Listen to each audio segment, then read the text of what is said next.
예, 위원장님 말씀 잘 들었습니다. 저는 아까 이제 소개해드릴 때 한 9시 정도면 회의가 끝날 수 있다라고 말씀드렸었는데 위원장님께서는 뭐 12시간 넘더라도 그런 궁금한 사항은 다 해소시키겠다라고 말씀하시니까 위원장님께서 또 그렇게 말씀하셨고 그래서 그러면 오늘 오신 분들이 모든 궁금증을 해소하고 돌아갈 수 있는 그런 자리가 되도록 최선을 다해서 진행하도록 하겠습니다. 아까 위원장님께서도 말씀하셨는데요. 원래는 오늘 취지 자체가 신도림동 도시환경 사업의 어떤 대통합을 위한 토론회를 개최하는 자리였습니다. 그래서 이 토론회 개최하는 데 있어서 좀 객관적이고 공정한 시각을 가지고 있는 저한테 이 사회를 좀 봐달라고 요청이 들어와서 이제 응해가지고 이제 이 자리에 섰는데 오늘 오전에 연락을 받았어요. 이제 저쪽 상대방 측 어떤 추진 주체들이 오늘 이 자리에 못 오신다고 그렇게 요청을 받아서 일단 토론회보다는 이제 설명회, 그다음에 설명회하고 그다음에 궁금한 사항 질의응답하는 그 순서로 이렇게 이제 변경됐다라는 걸 이제 참고사항으로 말씀드리도록 하겠습니다. 자, 이제 아까 말씀드린 대로 이제 일단 위원장님의 인사 말씀이 끝나가지고 이제 그동안에 우리가 진행됐던 사업의 어떤 거 경과 보고하고 설명회를 갖는 시간 갖겠습니다. 그래서 일단 이 화면을 보시게 되면은 잘 안 보여요. 뒤에 분 잘 안 보이시죠? 보이십니까? 마스크 쓰셔가지고 대답이 좀 신통치 않으신데 잘 안 보이시죠? 예, 제 목소리는 밝게 잘 들리시죠? 예, 가능하면 제 목소리로 이렇게 뭐 글자를 좀 대신하셨으면 좋겠습니다. 일단 이 자료 발표하기 앞서서요. 우리 신도림동 도시환경 사업에 대해서 제가 간단하게 말씀드릴게요. 어떤 추진 경과부터 다음 페이지 한번 봐주시겠습니까? 인덱스? 예. 앞으로 인덱스. 예. 주요 연역 및 사업 일정 이렇게 되어 있는데요. 먼저 우리가 그동안에 신도림동 도시환경 사업이 어떻게 진행되어 왔는지 사업 경과에 대해서 보고 드리고요. 이 사업을 추진하고 있는 주체가 누구인지, 즉 위원장님하고 부위원장님하고 그다음에 감사님, 그다음에 운영위원하고 추진위원들이 이렇게 계신데 그분들에 대해서 소개하는 시간. 그다음에 세 번째로 우리 총회를 통해서 선정된 협력업체, 그다음에 총회에서 예산 승인 받아가지고 승인받은 예산 범위 내에서 우리 추진위원회를 통해서 선정된 협력업체들의 어떤 면면들 이렇게 설명드리는 시간. 그다음에 그동안에 우리가 전 추진위원장님, 그다음에 현 추진위원장님 그 체제에서 어느 정도 자금 차입이 이루어졌고 어느 정도 썼는지에 대해서 그렇게 말씀을 드리고, 그다음에 이제 향후에 우리 사업 일정이 어떻게 될 것이다라는 거, 그리고 우리 토지등 소유자들한테 이러이러한 부분들을 좀 당부드립니다라는 거에 대한 어떤 설명을 드리고 드리는 걸로 이렇게 진행하고자 합니다. 먼저 이제 4번 항목 이제 주요 연역부터 한번 보도록 하겠습니다. 자, 여기 보시면요. 맨 위에 있는 게 2009년도 저희들이 주민총회를 개최했습니다. 물론 이제 추진위원회 발족이 저희들은 당초 2006년도에 있었죠. 2006년도에 추진위원회 발족이 있었고 2009년도에 주민총회를 개최해서 우리 집행부를 구성한 것뿐만이 아니고 그 당시에 우리 토지 등 소유자의 과반수 동의, 우리 구도시정비법, 우리 신도림 도시환경 사업은요 도시 및 주거환경 정비법과 그 법 시행령, 그다음에 시행규칙, 그다음에 도시 및 주거환경 정비 조례 이런 거에 의해서 진행되는 사업입니다. 그런 잠깐만요. 이제 설명을 좀 드리고 나서 나중에 지금 시간 잘 안 보이니까 제가 그래서 구두상 이제 설명을 드리는 겁니다.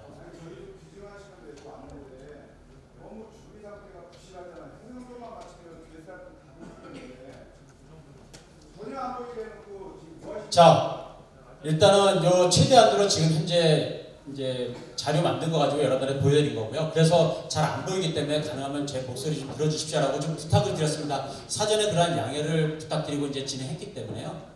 좀 그렇게 이해해 주시기 바라고요. 그래서 2009년도에 우리 이제 그 도시정비법에 의해서 토지 등 소유자의 과반수 동의를 해서 공동사업 시행자라고 해서 대민산업, 그다음에 롯데건설, 그다음에 대우건설 이렇게 세 개의 어떤 시공사를 우리가 선정해서 그 이후에 이제 사업을 진행해 왔습니다. 그리고 이제 그 2010년도에 우리 서울시에서 도시 및 주거환경 정비 기본계획을 수립을 해서 2012년도에 저희들 이제 구역지정 고시가 됐죠. 구역지정 고시가 되면서 바로 그 당해년도에 또 우리 중공업지역, 서울시에 있는 중공업지역의 종합발전계획을 수립을 했습니다. 그 중공업지역 종합발전계획에 저희 신도림도 도시환경 정비 사업이 들어가가지고 저희들이 이제 사업을 추진했는데 그 2012년도에 그때 그러면 우리가 사업을 이 정비 사업을 진행하는 데 있어서는 조합 방식 사업도 있고요. 그다음에 토지 등 소유자 방식 사업도 있습니다. 그 당시에 우리가 추진이 구성됐었고 되고 나서 정비구역 지정 고시되면서 그다음에 기본계획 수립, 중공업 발전계획 수립되면서 내분이 좀 있었다는 거 우리 그 전부터 소유를 가지고 계셨던 분들은 잘 아실 거예요. 그때 많은 어떤 거란 얘기가 있었던 상황에서 구로구청이 주관돼가지고 2012년도에 우리 전체 토지 등 소유자 930명 대상으로 설문조사를 해가지고 70.5%의 어떤 그 동의를 해가지고 그러면은 조합 방식보다는 우리 정비 사업을 추진하는 데 있어서 토지 등 소유자 방식으로 사업을 진행해자라고 2012년도에 우리 이제 주민총회 결과가 나왔습니다.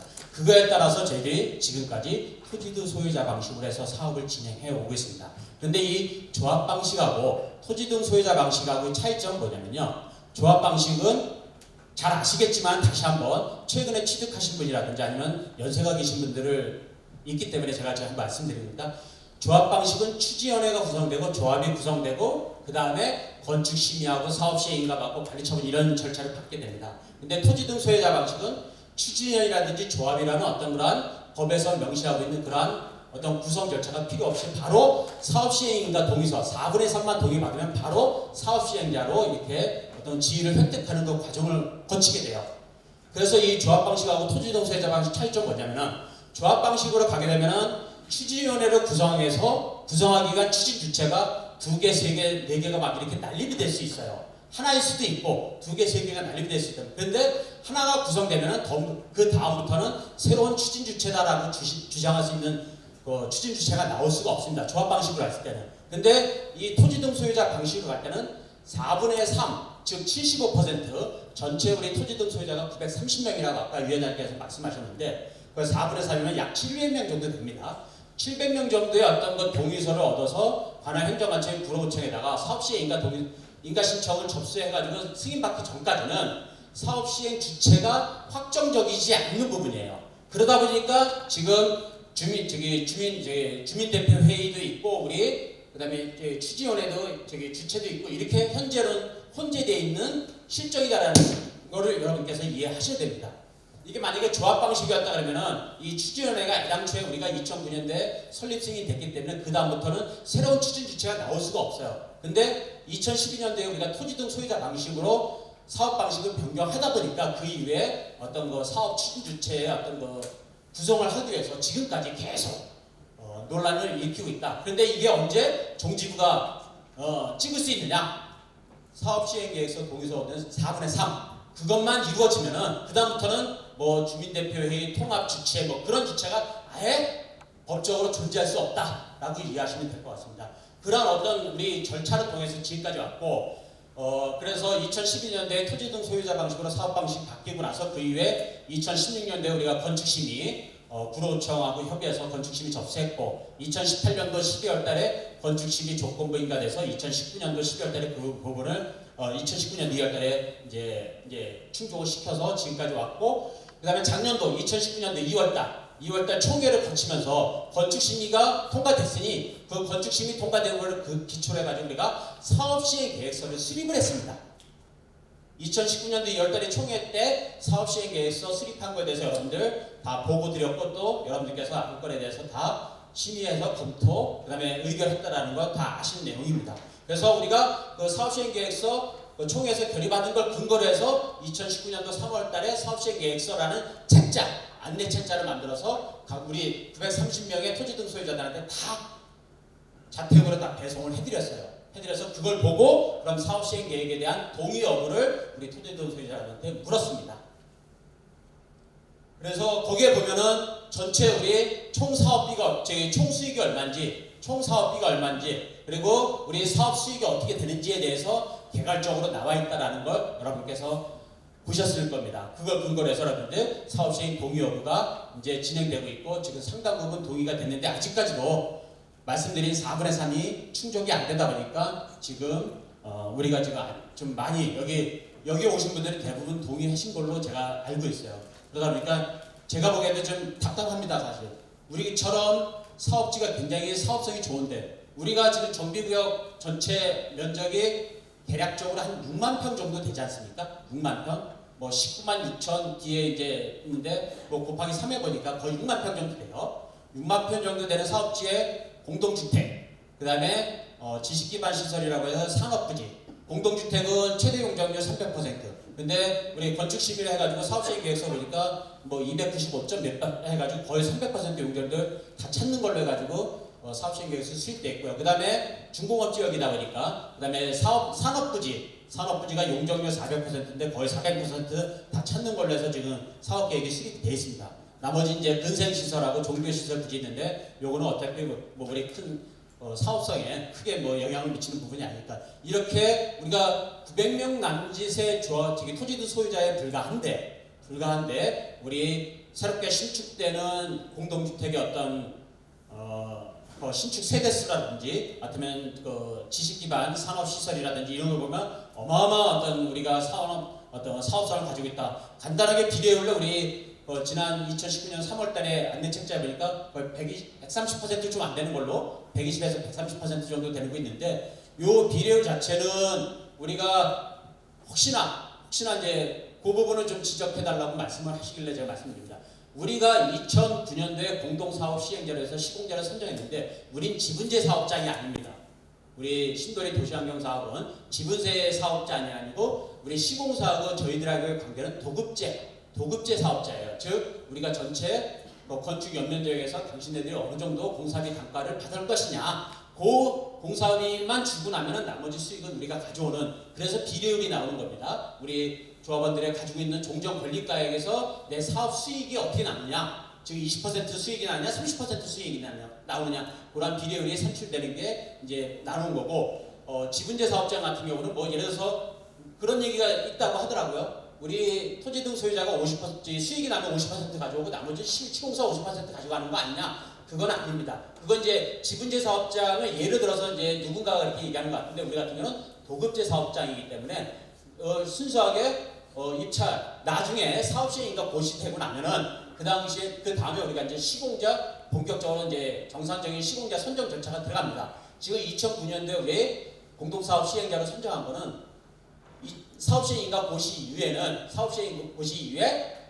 우선협상 대상자로서의 지위만 있는 거지, 그때 가서 경제입찰 방식으로 해서 시공자를 선정한다라는 걸 우리 오신 토지등 소유자님께서 정확히 아셔야 된다. 그래서 그 당시에 이제 사업시행인가 고시를 하고 나서 시공자가 선정이 되면 그 이후에 후속 절차 진행할 건데 그거는 나중에 향후 사업 추진 일정에서 또 별도로 말씀드릴게요. 그래서 지금까지 이렇게 우리가 사업을 진행해 오면서 저희들은 아까 말씀드린 대로 조합 방식하고 토지등 소유자 방식과 두 가지 방식이 있는데, 우리 토지등 소유자 방식은 어떻게 보면 도정법상 어떤 절차 의무를 수행해야 될 어떤 법적 적의는 없어요. 제재사항은 없는데도 그럼에도 불구하고 사업을 공정하고 투명하게 추진하겠다는 차원에서 가능하면 조합 방식하고 유사하게 모든 절차를 그렇게 진행해 오고 있다는 걸 우리 여기 오신 토지등 소유자분께서 아시면 될 것 같습니다. 자, 요걸로 이제 간단하게 그동안 진행됐던 어떤 사업 진행 경과에 대해서 말씀드리고요. 그 다음에 이러한 사업을 추진하는 데 있어서 우리가 집행부가 어떻게 구성이 되어 있느냐라는 것에 대해서 지금 말씀을 드리겠습니다. 물론 2019년도 2월 달에 우리 연임총회에서 다 가결이 됐고 됐던 부분이기 때문에 여러분들 아시겠지만 다시 한번 말씀드리면요. 우리 전체 현재 이 사업을 추진해 나가고 있는 추진위원들 총 40분이신데 추진위원장 한복순 추진위원장이 계시고요. 그 다음에 부위원장 한 분 있습니다.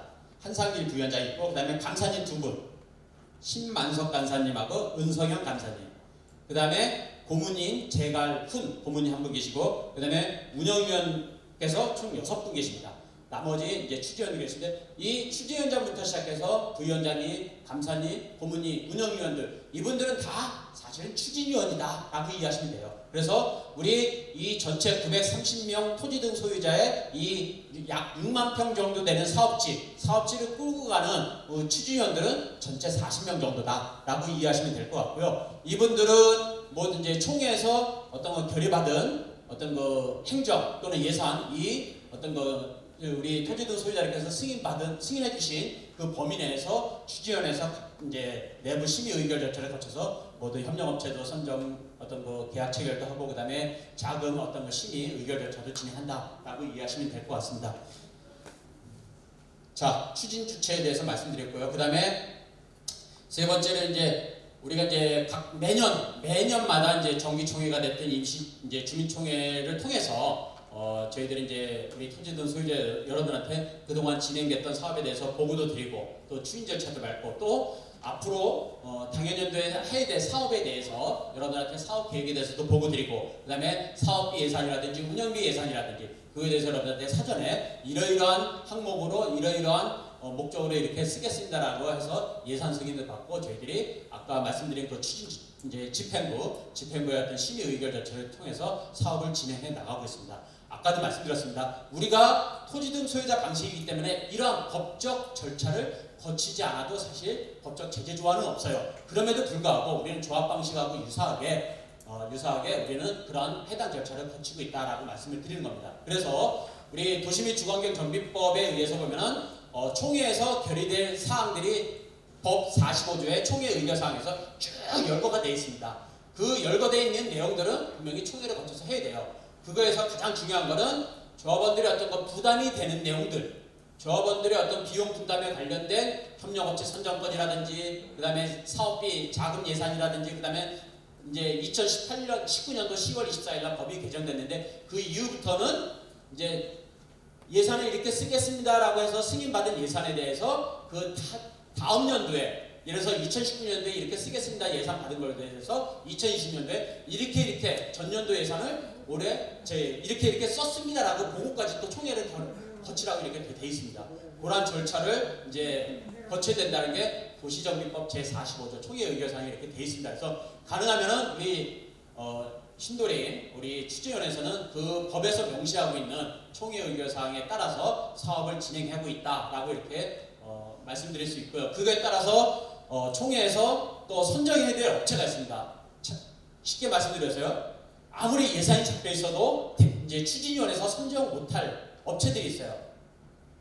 이런들 시공자, 정비사업 전문관리업자, 설계자, 감정평가업자 이 4개의 협력업체는 우리 토지등 소유자, 조합원들한테 어떤 그런 비용에 관련돼서 굉장히 중요한 역할을 하고 있는 협력업체들이기 때문에 시공자, 여러분들이 흔히 알고 있는 시공사입니다. 그 다음에 설계자, 감정평가업자, 정비사업 전문관리업자는 필히 총회에서 선정 계약해라라고 되어 있습니다. 총회에서 선정 계약해라 이렇게 되어 있습니다. 그래서 저희들이 그동안 2019년도 총회도 그리고 2017년도, 15년도 총회도 이렇게 다 보면은 매번 총회 때마다 우리 공동사업 시행자는 2009년도에 이제 주민총회에서 선정을 했고요. 그 다음에 2017년도에 뭐 대우건설에 대해서 이제 또 추가적으로 이제 시공자로 이렇게 합류하게 됐지 않습니까? 그리고 2015년도, 17년도, 19년도에 제가 이제 여기 토론에 오기 전에 책자를 좀 이렇게 보다 보니까 그 당시에 우리 정비업체라든지 설계자 선정, 그 다음에 뭐 계약 해지 절차, 뭐 작년도 2019년도 2월달에 그런 적이 있지 않습니까? 정비업체 해지도 선정도 총회 의결사항, 해지도 총회 의결사항입니다. 요 4개 업체에 있어서만큼은 그렇게 해서 4개 업체를 선정했고, 그래서 우리 시공자로는 지금 현재 대림산업, 롯데건설, 대우건설이 우리 신도림도 어떤 그 협력업체를 지금 활동하고 있거든요. 건축 설계사로는요, 해양건축하고 다보건축 2015년도, 17년도 각각 총회에서 선정돼서 계약 체결돼서 지금 업무를 진행해 오고 있습니다. 건축 설계사는 뭐 우리 건축 설계한다는 거 뭐 다 아시는 내용이니까 업무에 대해서 별도로 말씀 안 드려도 될 것 같아요. 그 다음에 정비사업 전문관리업자는 2015년도 총회에서는 알바트로스, 2019년도 총회에서는 엘림토피아를 우리가 선정해서 지금까지 업무를 우리가 도움받고서 진행하고 있습니다. 즉 설계업체도 2군데, 정비업체도 2군데를 이렇게 선정하고 그다음에 시공사는 우선협상 대상적으로 해서 3군데를 이렇게 선정하는 거는 워낙 규모가 큽니다. 사업지 면적이 6만 평이다 보니까 예를 들어서 우리가 뭐 다 내놓으라 하는 업체들이긴 하지만 한 업체가 일을 잘못해가지고 우리 사업이 문제 생기면 안 되기 때문에 우리 사업 주체 쪽에서는 가능하면 복수를 해가지고 서로 상호 견제하면서 업무를 좀 제대로 하자라는 측면에서 이렇게 2군데 회사씩 이렇게 선정한 걸로 이렇게 알고 있습니다.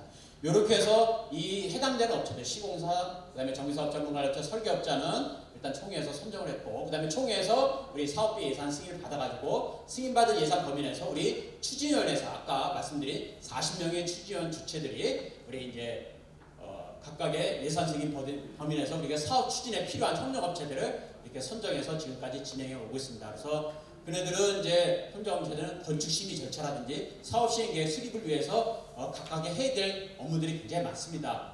그 해당되는 업무들 그때마다 우리 총회에서 협력업체들을 선정 못하니까 그 법에서도 그래서 명시해놨지 않습니까? 예산만 총회에서 결의받으면 승인받은 예산 범위 내에서 우리 추진위원회에서 그 협력업체를 선정할 수 있게끔 도정법에 명시된 그 절차에 따라서 우리가 그 이후에 업무를 진행해 왔다라고 이렇게 보시면 되겠습니다.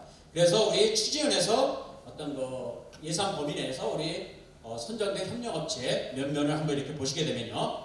토목 및 기반시설 설계 및 지적 측량을 하기 위해서 협력업체를 선정했고, 그 다음에 교통영향평가라든지 환경영향평가, 재해영향평가, 그 다음에 국고유지 지적 측량, 그 다음에 세입자 실태조사, 그 다음에 사전 설면조사, 교육환경영향평가, 국고유지 무상양도, 이러한 것들이 지금 말씀드린 이러한 협력업체에 해당 업무들이 다 사업시행계획서를 수립하고, 그 다음에 나중에 4분의 3의 동의를 받아서 행정관청에 인가서를 접수하기 위해서는 그러한 도면들이 다 나와야 됩니다.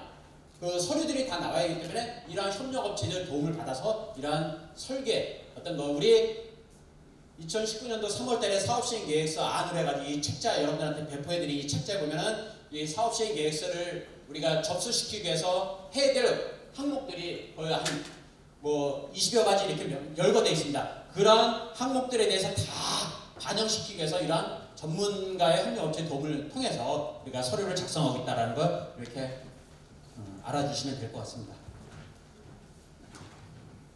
그리고 이러한 이제 협력업체까지 지금 말씀드렸고요. 그러면 우리가 이제 2009년도에 추진위원회가 발족돼서 지금까지 진행하면서 과연 얼마큼의 자금이 투입이 됐는지에 대해서 여러분들한테 간략하게 말씀드리면요. 2009년도부터 시작해서 6년도부터입니다. 시작해서 지금까지입니다. 전 추진위원장님이 하셨던 2016년 기준입니다. 2016년 기준으로 해서 그동안 우리가 전 추진위원장님이 있었던 그 시절에 총 차입금이 38억입니다. 38억 7천일에 38억 정도 차입을 했고, 그 다음에 현 한복수 위원장님 체제에서 차입한 이 금액 2016년 이후에 차입한 게 총 66억 6,200입니다. 물론 운영비에 7억 8,600 요거 빼고입니다. 그래서 전체 2019년도 10월 기준으로 이렇게 보니까 113억 정도가 지금 우리가 2006년도부터니까 지금 14년 정도 된 거죠. 14년 정도 사업을 진행해 오면서 약 113억 정도의 어떤 그런 자금이 이제 실제로 이제 집행이 됐다라고 이해하시면 될 것 같습니다.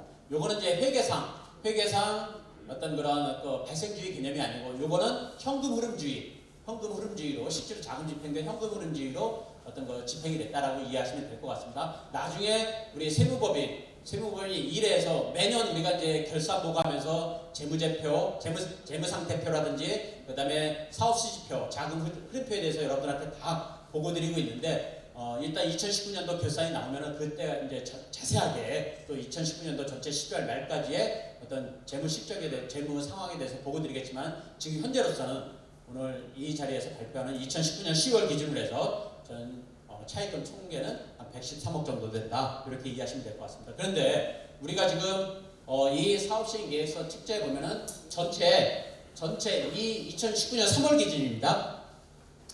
3월 기준으로 우리 신도림동의 도시환경 사업에 있어서 총 사업비는 지금 이 책자를 기준으로 보면 1조 4,060억 정도, 1조 4,600억 정도의 어떤 우리 소요 비용이 들어가는 걸로 이렇게 이 책자에 이제 추정 금액이 돼 있더라고요. 물론 이 금액은 향후 우리가 사업이 진행되는 속도, 진행되는 과정을 통해서 좀 더 수치가 더 구체화될 겁니다. 구체화될 거지만은 현재 이 책자로 보면은 전체 총 사업비가 1조 4,600억 정도 되는데, 그 중에서 우리가 14년 정도 사업을 진행하면서 전 추진위원장 시절에 38억, 그 다음에 현 추진위원장 시절에 66억, 그 다음에 운영비 7억 6천에서 총 113억 정도의 어떤 차입비를 차입해서 지금 쓰고 있다라고 여러분께서 이해하시면 될 것 같고요. 이게 사업이 진행되면 진행될수록 우리의 어떤 그런 이 비용 자체는 더 증가될 거다라고 이렇게 보시면 되고요. 이게 본격적으로 금액이 많이 늘어나는 시점이 언제냐? 그러면 우리가 사업이 굉장히 진도가 빨리 나갔던 시점입니다. 문제는 사업 시행인가 하고 나서 그 이후에 될 건데 지금 이제 향후 일정에 대해서 말씀드리면서 이 사업비가 향후에 얼마큼 많이 집행이 될 거냐에 대해서 같이 향후 사업 추진 일정에 대해서 말씀드리면서 같이 설명드리도록 하겠습니다. 다음 페이지 한번 봐주시겠죠. 사업 일정. 예. 저희가 이제 4분의 3 사업 시행 계획 인가서를 관할 구로군청에 접수시킬 수 있으려면은 전체 토지 등 소유자 930명의 4분의 3인 약 700명. 정확히 보면은 698명이지만 약 700명이라고 말씀드릴게요. 700명 정도의 인가 동의서를 받아야지만이 접수를 시킬 수 있습니다. 그러면 사업시행 인가를 접수시키면은 요즘에 서울시 같은 경우 건축 심의를 받고 건축 심의 받은 걸 근거로 해서 우리가 사업시행 계획서를 수립을 하거든요. 그러면 일반인들이 봤을 때 건축 심의 때 어차피 충분히 검토가 이루어졌으니까 그러면 그걸 근거로 해서 사업시행 인가서를 작성했으면은 그 사업시행 인가서는 법적으로 60일 이내 행정 처리 기간이 60일이에요. 그럼 60일 이내에 인가를 내줘야 되는데 안타깝게도 지금 최근에 와서 뭐 한 2, 3년 됐습니다. 2개월 이내 사업시행 인가 내주는 데가 거의 없습니다. 제로라고 보시면 돼요. 짧게는 6개월, 보통 8개월, 많게는 10개월 걸리는 경우도 있습니다. 그 중에 있어서 가장 많이 문제되는 게 학교, 교육기관들이 이 사업시행 인가서 협의해주는 데서 굉장히 비협조적이에요. 교육기관들이. 근데 우리 같은 경우는 다행히도 학교들이 좀 약간 이격거리가 좀 있죠. 그 부분에 있어서는 좀 어느 정도 혜택을 보지 않겠는가 생각이 드는데 아무튼 일반적으로 서울시 내에서 사업시행 인가 신청서를 접수하면 최소 6개월에서 8개월, 많게는 10개월 이상 소요되는데 우리는 한 6개월에서 8개월 정도 소요되는 걸로 일단 잡았습니다. 그러면 사업시행 인가 고시가 나면은 바로 우리는 아까 우선협상 대상하는 자라고 말씀드렸는데 우리 도시정비법 제29조 2항에 의해서 우리 시공자를 경쟁입찰 방식을 통해서 이제 선정 절차를 진행할 겁니다. 그러면 시공자를 선정하고 나면은 시공사하고 이제 또 시공사가 제안한 사업 제안서를 근거로 해서 또 계약서를 근거로 해서 저희가 계약 체결을 해야 되지 않습니까? 그 계약 체결이 된 시점으로부터 시작해서 저희들이 4개월 이내에 이제 분양 신청 안내 통지를 또 하게 됩니다. 보통 사업시행 인가 고시일로부터 120일 또는 시공사와 계약 체결일로부터 120일 이렇게 이제 두 가지 법에 명시가 되어 있거든요. 그래서 통상적으로는 사업시행 인가 고시되고 나서 시공자 선정 절차 진행하고 그러면 시공사하고 계약하고 나서 120일 이내 이제 분양 신청 절차를 진행하는데 그러면 전체 930명 중에서 분양 신청하실 분하고 분양 신청 안 하실 분하고 이제 명시가 될 겁니다. 지금 여기 오신 분들은 대부분 분양 신청 하시겠죠. 왜? 사업시행 인가에 대해서 동의했기 때문에. 그리고 지금 이 책자에 나와 있는 비례율을 또 여러분들이 아시기 때문에. 그러면 그때는 지금은 계약적으로 탁상위에서 이 정도 저 정도 평가금액이 종전자산이 나올 것이다. 또는 종후 예상 분양 수익이 이렇게 될 것이다 했지만 그때 가서는 사업시행 인가 보시게 돼서는 우리가 하는 게 아니고 구청에서 선정된 감정평가업체 두 군데가 이거를 평가해서 산수평균하는 금액을 해가지고 저희들 종전자산에 대해서 이제 각각 개별적으로 930명한테 다 통지를 할 거고요. 그 다음에 우리가 이 사업시행 인가서 나온 도서를 근거로 해가지고 전체 정비사업비가 어떻게 될 것인가 다시 한번 좀 더 구체적으로 작성을 할 겁니다. 사업비에 대해서. 그런 다음에 인근 지역의 어떤 분양 사례 또는 시세 사례를 감안해가지고 종후자산, 즉 예상 분양 수익이 어떻게 될 것이냐, 즉 일반 분양 수익이 어떻게 되고 우리 같은 경우는 쉽게 생각해서 조합원이죠. 우리 토지등 소유자 방식이죠. 조합원들의 예상 수익이 어떻게 될 것인가, 그걸 감안해가지고 그때 비례율이 좀 더 구체적으로 나올 겁니다. 그거에 따라서 여러분들한테 개별적으로 다 통지한 다음에 이걸 근거로 그러면 분양 신청할 것이냐 말 것인가에 대해서 여러분한테 의사표시를 물을 겁니다. 그래서 그 분양 신청하시는 분들은 계속 가는 거고요. 관리처분 때까지 분양 신청 안 하고 떨어지시는 분들은 현금청산 절차를 거치게 되는 겁니다. 그때 현금청산 금액이 어떻게 나올지는 현재로서는 알 수가 없겠죠. 그 현금청산 안 하신 분들은 우리 공익사업을 위한 토지 등의 취득 및 보상에 관한 법률 토지보상법이라는 법이 있습니다. 그 토지보상법에서 우리 강제 수용 절차 진행됐다라는 걸 참고사항으로 말씀드리면서 우리가 마찬가지로 우리 도시지원비법하고 조금 아까 그런 관련된 법 절차에 따라서 사업을 진행해 나가면서 그러면 이게 분양 신청 한 분, 분양 신청 안 한 분 이렇게 구분해 가지고 나중에 이 전체 관리처분 어떤 거 사업 계획을 수립합니다. 그거에 따라서 여러분한테 다시 한번 이제 동의업을 또 구하겠죠. 그걸로 이제 향후 이제 저희들이 사업이 이제 본격적으로 진행돼 그때 이 관리처분 분양 신청하신 분들한테 현금 청산은 결국 우리가 이제 사업비 대출을 받아서 그분들한테 청산을 해줘야 되는 부분이고요. 이제 우리 이제 토지 등 소유자 분양 신청하신 분들은 계속 관리처분을 강요해서 나중에 입주 때까지 어떤 조합원 자격을 유지하는 겁니다. 이때 지금 우리까지는 우리가 쓰는 사업비는 113억에 불과하지만 나중에 이제 관리처분 단계에 가서는 금액이 굉장히 많이 사업비가 지출이 될 것이다라는 거는 우리 인근 지역의 다른 재개발 재건축 현장을 통해서 충분히 경험하신 분들도 있고 많은 언론지상을 통해서 충분히 정보 습득을 하셨을 겁니다. 그때 본격적으로 돈이 많이 지출이 됩니다. 그래서 우리가 사업비가 1조 4,600억 원 여기에 결국은 시공사 공사비까지 다 포함입니다. 나중에 청산할 때까지 들어가는 총 소요비가 그 정도 된다는 거고 그거는 이제 사업이 진행되면서 좀 더 우리 수치가 더 구체화될 것이다라는 거 참고사항으로 말씀드립니다.